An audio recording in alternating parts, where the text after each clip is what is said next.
name withheld nung una. Ayaw pangalanan. At akala niya, bagsak siya sa board exams para sa mga doktor. Yun pala, top 1! Naging kontrobersyal ang resulta ng 2026 Physician Licensure Exam. Sa 1,954 na examinees kasing nakapasa, ang pangalan ng 6 sa mga ito hindi isinapubliko agad ng PRC o ng Professional Regulation Commission katulad ng nakagawian. Kabilang dito ang nakakuha pa man din ng pinakamataas na marka, ang top 1 o top notcher na minarkahan lang bilang name withheld. Ayon kasi sa PRC, kailangan pa raw munang i-verify ang resulta ng examinees. Ang publiko tuloy, kanya-kanya ng haka-haka. Posibleng nandaya. May issue or under investigation. Hanggang sa linggong ito, sa isang Facebook post, nakilala na kung sino ang kontrobersyal na isinulat lang nung una na name withheld.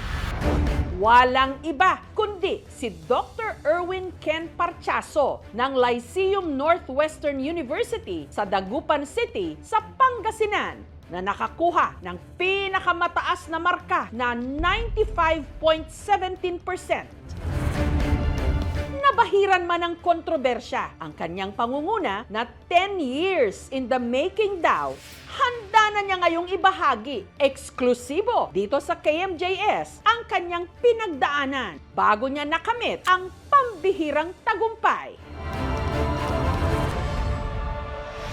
Nito lang Marso, isa si Ken sa halos 3,000 examinees na kumuha ng PLE o ng Physician Licensure Exam, board exams para sa mga gustong maging doktor. The Physician's Licensure Examination is relatively one of the toughest. 4 na araw yan. Medyo confident naman ako nung nag-exam ako, nakakasagot ako. But then when the results came out, doon na nag-pop yung mga messages. Yung mga kabatch ko na mga sa review center that time, nagko-congratulations na sila sa isa't isa. Pero hindi ko nakita dun sa mga messages na congrats Ken.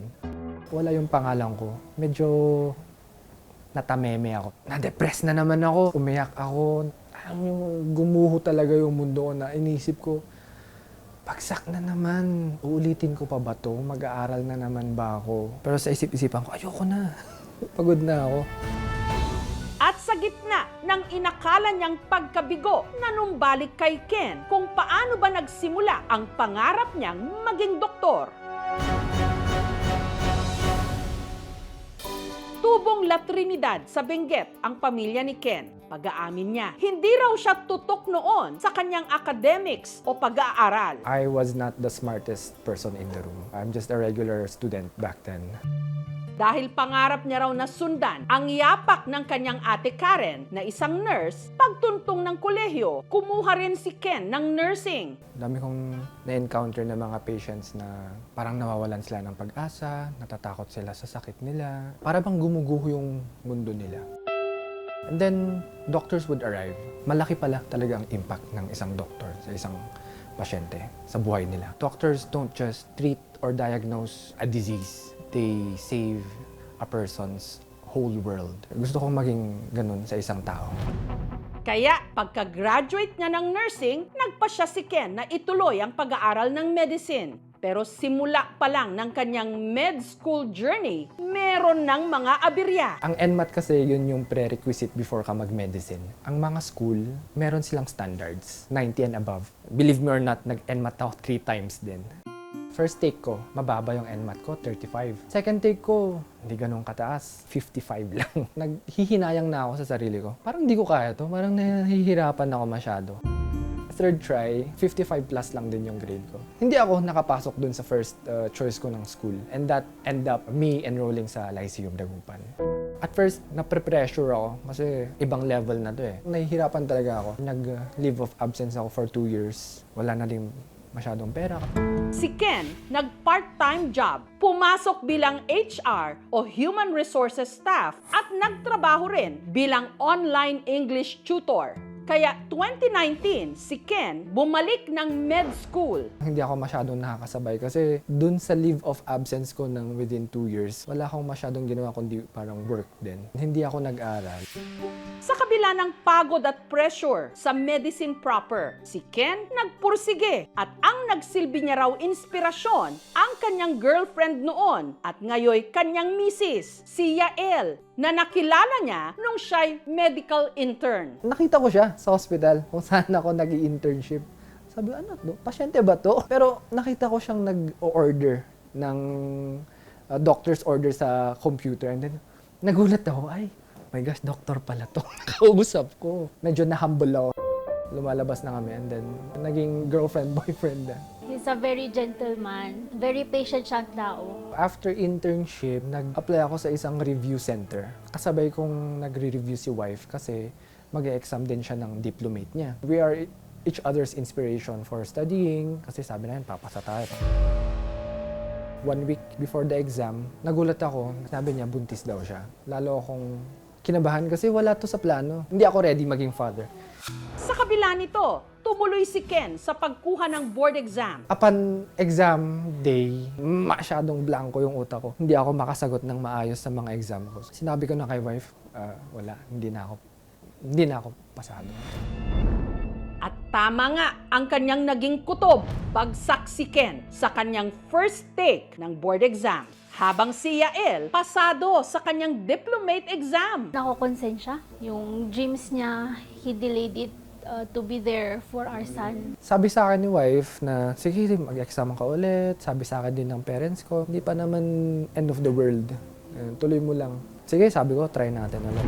Yun nga lang, nung mga panahong yon, si Yael, 6 na buwan ng buntis. Sinabi ng parents ko na, since nabuntis ko si wife, na need ko siyang pakasalan. Hindi tumuloy si Ken sa kanyang second take ng board exam sa pagdodoktor. Sabi ko sa wife ko, parang hindi sa akin ang medicine. Mag-board exam ako ng nursing sa US.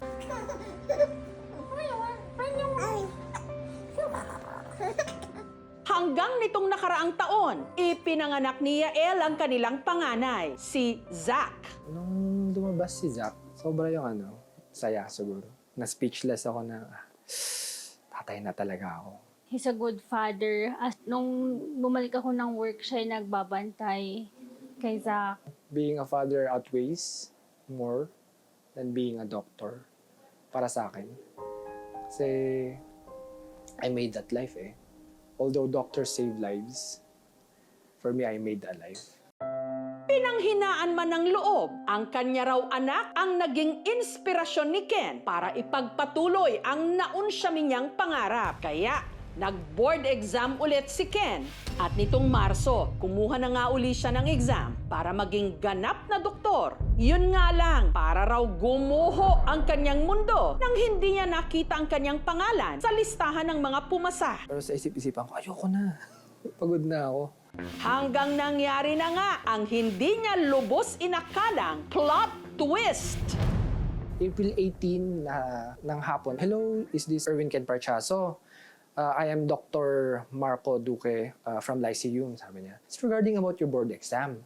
Kinabahan ako kasi naalala ko, and then 5 na withheld. Naisip ko, isa ba ako dito sa 5 na to? Sabi niya sa akin, congratulations, sabi niya sa akin. Nagulat ako. Apparently, you are the number 1, sabi niya sa akin. So, na-speechless ako. Nananaginip ba ako? Please pinch me or something. Parang ganun na I don't know. Hindi nagsisink in, hindi pumasok sa isipan ko na ako yung name withheld na top 1 na yun. May nag-message sa akin na screenshot nung listahan, tas number 1, Erwin Ken Angkwal Parchaso. Si Yael at ang kapatid ni Ken na si Jaja napatakbo sa sala matapos makita ang resulta na si Ken ang top 1. Ibinalita nila ito kay Tatay Joselito at Nanay Esther na napalundag sa saya. Sabi namin, i-verify nyo maigi kasi baka prank lang yan.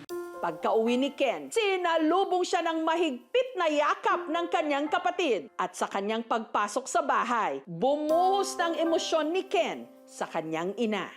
Sabi niya, Mama, pumasa ako, sabi niya. Napaiyak pati ang kanyang ama at sa huli, niyakap niya ang kanyang mag-ina.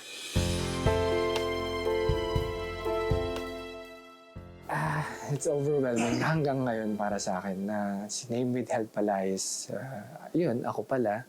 Hindi ko ma-put sa words na masaya ako. So, sobrang saya. For the past 10 years, yung score niya ang pinakamataas na lumabas. It's rather rare, kaya prompted talaga yung protocol namin na kailangan namin gawin yung statistical verification. Para lang i-ensure na the system got the data correctly, ganyan, walang glitch.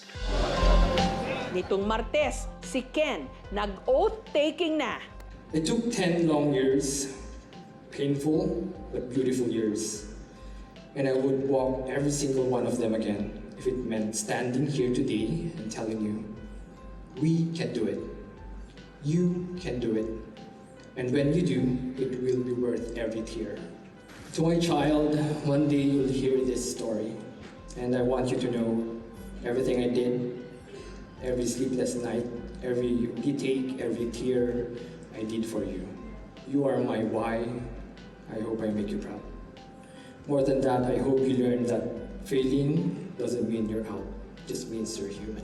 And finally, let me introduce myself properly again. I'm Erwin Ken A. Parchaso, not withheld, not hidden, just here. God bless us all.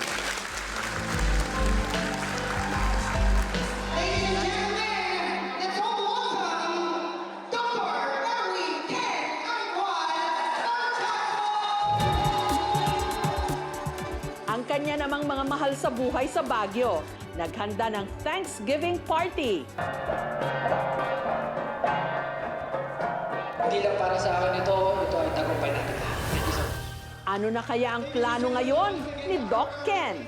So it's either nasa general surgery or ENT or Opta or why not OB-GYN, di ba? Nasabi ko lang is be consistent rather than be intensive. Laban lang, keep on going, show up. Kahit na nahihirapan ka na, put in the time and effort, you know? Yes, bumagsak kayo, pero it's not the end of it. Tandaan ang pangalang minsang itinago na si Name Withheld. Siya, si Dr. Erwin Ken Parchaso. I am a retaker. Well, supposedly a third taker. Patunay na kahit ilang beses kang madapa, pwede ka pa rin tumayo at manguna. You don't have to be unbreakable to be strong. You just have to keep showing up, even when it hurts.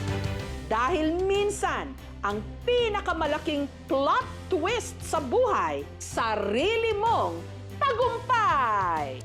I'm Erwin Ken A. Parchaso, not withheld, not hidden, just here. God bless us all.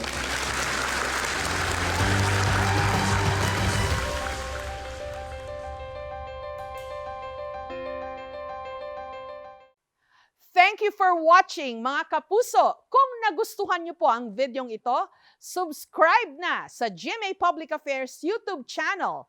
And don't forget to hit the bell button for our latest updates.